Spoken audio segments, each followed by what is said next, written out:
Hello' guys, আপোনালোকে ভাত খালেনে? এয়া আমি খাবৰ কাৰণে ৰেডি কৰিছোঁ। মাছ লৈছোঁ, এয়া মাছ আৰু জিকা, আলু, এয়া পিঁয়াজ আৰু আদা নহৰু জলকীয়া এয়া মই কাটি লৈছোঁ।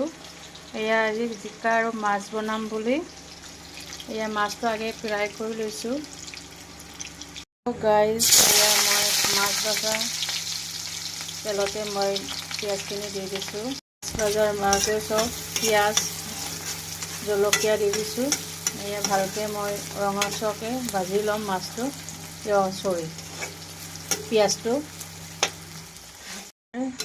জিকা আৰু আলু এয়া মই ভাজি ল'ম, ভালকৈ সিজিব দিম। তাৰপিছত মাছ ফ্ৰাই কৰাটো দি দিম। এয়া হৈছেগৈ আৰু অলমষ্ট। তাৰপিছত মাছটো দিয়াৰ পিছত পানী অকণমান দিম। এয়া মাছখিনি দি দিছোঁ। তাৰপিছত অকণমান মাছ আৰু চব্জিটো সিজিবলৈ দি পানী অকণমান ঢালি দিম। তাৰপিছত উতলিব দিম ভালকৈ। যিখিনি সিজিলে ইয়াত মই পানী অকণ দি দিছোঁ। সেইটো ভালকৈ উতলিব দিম।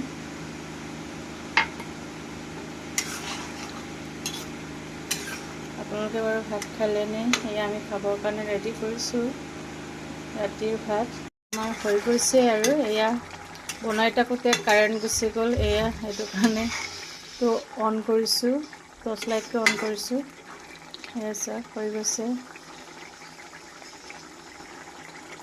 হৈ গ'ল। এয়া খাবৰ কাৰণে আজিলৈ আহিছোঁ। বাই, গুড নাইট এভৰিৱান।